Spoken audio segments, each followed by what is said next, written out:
السلام علیکم ورحمۃ اللہ وبرکاتہ۔ وعلیکم السلام ورحمۃ اللہ خیریت سے ہیں وبرکاتہ۔ شیخ؟ اللہ آپ کی میں حفاظت محمد اسامہ انڈیا سے۔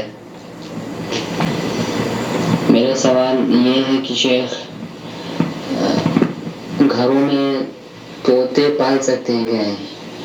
جیسے طوطے کو قید کر کے اس کو پچھڑے میں بند کر کے گھروں میں کچھ لوگ پالتے ہیں، تو یہ سب پالنا جائز ہے یا نہیں؟ یعنی ہم کسی بھی پکشی کو پالنے کا کیا حکم ہے؟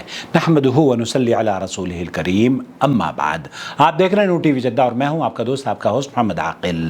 میں آپ کو لے کر چلتا ہوں سماحت الشیخ عبدالعزیز بن باز کی محفل میں، ان سے یہی سوال پوچھا جا رہا ہے۔ قد انتشرت تربیة الطيور الأليفة۔ آپ ہمارے یہاں بلکہ یہ ہندوستان پاکستان میں بھی عام ہو چکا ہے کہ گھروں میں جانوروں کو پالا جاتا ہے، خاص طور پر پرندوں کو، چاہے کبوتر کی شکل میں ہو، چاہے وہ ببغا یا طوطے کی شکل میں ہو، حبسها وتسأل عن الحكم۔ اور اس کو قید کر کے پالا جاتا ہے۔ اس سلسلے میں کیا حکم ہے؟ لا نعلم بأسا بذلك۔ شیخ فرما رہے ہیں کہ ہمارے علم میں کوئی ایسی بات نہیں ہے کہ اس کی کوئی ممانعت ہو۔ حماما کبوتر پالنا وببغا اور طوطے پالنا أو غيرها من الطيور اور اس طرح کی دوسری جو وہ ہیں چرند پرند، ينتفع بها أو يستأنس بها۔ ایسے بچے پال لیتے ہیں، گھروں میں رکھتے ہیں، جس سے کھیلتے بھی ہیں اور ان سے باتیں بھی کرتے ہیں۔ أو ما أشبه ذلك مما قد ينتفع به أهل البيت۔ اس سے گھر والے کھیلتے بھی ہیں اور گھر والے پالتے بھی ہیں اور اس سے خوش رہنے کا یہ ایک سبب بھی سمجھتے ہیں۔ لا أحسن إليها بالماء والطعام۔ اگر آپ اس کے ساتھ حسن سلوک کرتے ہیں، اس کو کھانے پینے کے اشیاء فراہم کرتے ہیں اور اس کو سردی اور گرمی سے بچاتے ہیں اور اس کی بیماری میں اس کا علاج کرواتے ہیں، جو ان چرند پرند کے حقوق ہیں وہ آپ ادا کرتے ہیں، ولم يظلموها آپ اگر اس پر ظلم نہیں کرتے ہیں تو فلا باس، پھر کوئی حرج نہیں ہے، آپ پال سکتے ہیں۔ وإن كره هذا بعض أهل العلم لكن لا نعلم بهذا بأسا۔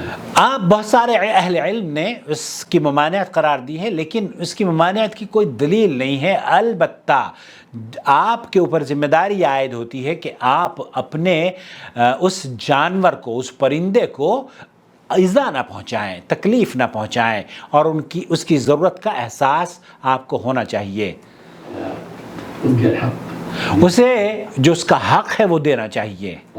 طعام ولا تؤذى، النبي صلى الله عليه وسلم ذكره اللہ کے رسول صلی اللہ علیہ وسلم نے وہ حدیث بیان فرما رہے ہیں، عذبت في النار في ذرة حبستها۔ اس عورت کا تذکرہ، اس شخص کا تذکرہ جس نے اپنی بلی کو قید میں رکھا اور وہ وفات پا گئی، تو آپ علیہ الصلوۃ والسلام نے اس کو جہنم کی وعید سنائی۔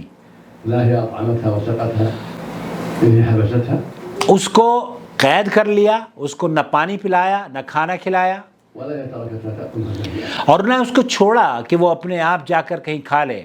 هذا يدل على أن من حبس الحيوان وأطعمه وسقاه اور اس سے یہ پتہ چلتا ہے کہ اگر کوئی آدمی اپنے اس جانور کا، اس چرند پرند کا، اس کو باندھ کر رکھتا ہے قام بحاجته لا حرج عليه۔ تو اس کا اگر خیال رکھتا ہے، جیسے بھینس، بیل اور گائے وغیرہ کو آپ گھروں میں رکھتے ہیں، تو اس کا اگر آپ دودھ کیسے پیتے ہیں، دودھ انہی کے تو پیتے ہیں، تو اس پر اگر ظلم کرتے ہیں تب آپ اس کے جواب دہ ہیں اور آپ سے اللہ تعالیٰ سوال پوچھے گا اس ظلم کا۔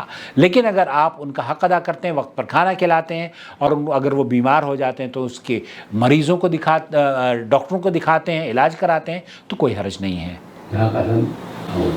ناقتن و بقرتن، الغنم، بھیڑ بکریاں بھی تو لوگ پالتے ہیں نا، أو غير ذلك، هكذا الطيور التي يشرب. حاکد الطیور انشاءاللہ۔ تو شیخ فرما رہے ہیں خلاصہ کلام یہ ہے کہ ان چرند پرند کا بھی وہی حکم ہے جیسے کہ آپ بھیڑ بکریوں کا اور گائے بھینسوں کا ہے، وہ بھی تو جانور ہیں، لیکن اگر آپ ان کے اوپر ظلم کرتے ہیں، انہیں کھانا نہیں دیتے، کسی نے گائے رکھی ہوئی ہے اور اس کو وہ گائے کو کھانا نہیں کھلاتا، کسی نے بھینس رکھی ہوئی ہے، بھینس کو کھانا نہیں کھلاتا، تو وہ گنہگار ہے۔ اسی طریقے سے جو چرند پرند آپ نے رکھے ہوئے ہیں، چاہے وہ طوطے ہوں، چاہے وہ کبوتر ہوں، چاہے وہ بلیاں ہوں، ان کا اگر آپ حق ادا کر رہے ہیں تو آپ کو انشاءاللہ تعالیٰ کوئی اس پر گناہ نہیں ہے۔ واللہ تعالیٰ عالم، صلی اللہ علیہ نبینا محمد وعلی آلہ وصحبہ اجمعین۔ السلام علیکم ورحمۃ اللہ وبرکاتہ۔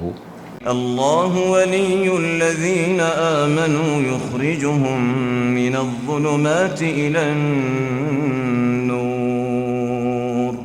والذين كفروا أولياؤهم الطاغوت يخرجونهم من النور إلى الظلمات أولئك أصحاب النار هم فيها خالدون